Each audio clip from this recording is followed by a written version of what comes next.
एक बहुत पुरानी बात है। हिमालय में प्रसिद्ध मानस नाम की झील थी। वहाँ पर कई पशु पक्षियों के साथ ही हंसों का एक झुंड भी रहता था। उनमें से दो हंस बहुत आकर्षक थे और दोनों ही देखने में एक जैसे थे। लेकिन उनमें से एक राजा था और दूसरा सेनापति। राजा का नाम था धृतराष्ट्र और सेनापति का नाम सुमुखा था। झील का नज़ारा बादलों के बीच में स्वर्ग जैसा प्रतीत होता था। उन समय झील और उनमें रहने वाले हंसों की प्रसिद्धि वहां आने जाने वाले पर्यटकों के साथ देश विदेश में फैल गई थी। वहाँ का गुणगान कई कवियों अपनी कविताओं में किया, जिससे प्रभावित होकर वाराणसी के राजा वह नाराज देखने की इच्छा हुई।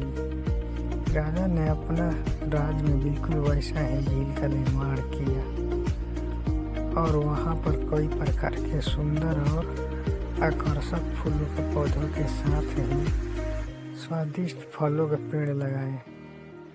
साथ ही विभिन्न प्रजाति के पशु पक्षियों की देखभाल और उनकी सुरक्षा की व्यवस्था का आदेश भी दिया। वाराणसी का यह सरोवर भी स्वर्ग जैसा सुंदर था, लेकिन राजा के मन में भी अभी उस दो हंसों को देखने की इच्छा थी जो मानस सरोवर में रहते थे। एक दिन मानस सरोवर के अन्य हंसों ने राजा के सामने वाराणसी के सरोवर जाने की इच्छा प्रकट की, लेकिन हंसों का राजा समझदार था।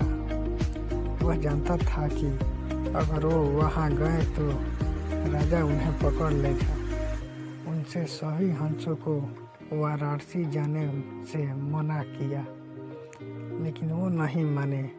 तब राजा और सेनापति के साथ सभी हंस वाराणसी की ओर उड़ चले।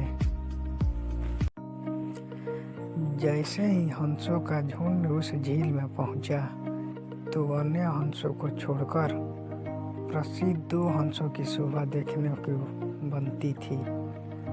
सोने की तरह चमकती उनकी चोंच, सोने की तरह नजर आते उनके पैर और बादलों से भी ज्यादा सफेद उनके पंख हर किसी को अपनी ओर आकर्षित कर रहे थे।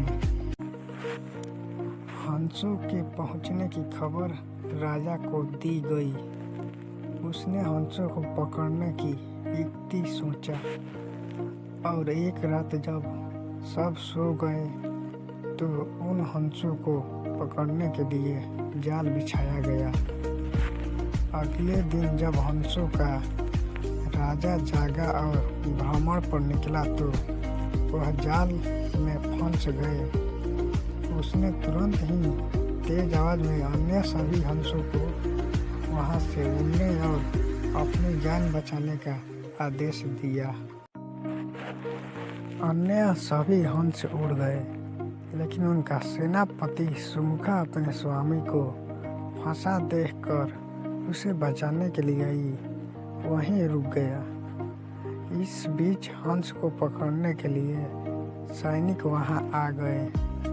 उसने देखा कि हंसों का राजा जाल में फंसा हुआ है और दूसरा राजा को बचाने के लिए वहां खड़ा हुआ है। हंस की स्वामी भक्ति देखकर सैनिक बहुत प्रभावित हुआ और उसने हंसों के राजा को छोड़ दिया।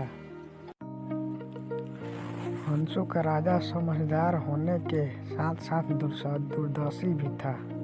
उसने सोचा कि अगर राजा को पता चलेगा कि सैनिक ने उसे छोड़ दिया है तो राजा इसे जरूर प्राणदंड देगा। तब उसने सैनिक से कहा कि आप हमें अपने राजा के पास ले चलें। यह सुनकर सैनिक उन्हें अपने साथ राज दरबार में ले गया। दोनों हंस सैनिक के कंधे पर बैठे थे। हंसों को सैनिक के कंधे पर बैठा देखकर हर कोई सोच में पड़ गया।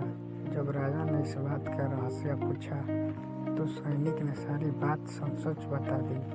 सैनिक की बात सुनकर राजा के साथ ही सारा दरबार उनके साहस और सेनापति की स्वामी भक्ति पर हैरान रह गया और सभी के मन में उनके लिए प्रेम जाग उठा।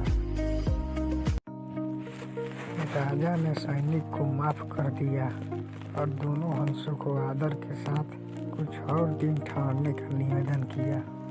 हंस ने राजा का निवेदन स्वीकार किया और कुछ दिन वहां रुककर वापस मानस झील चले गए।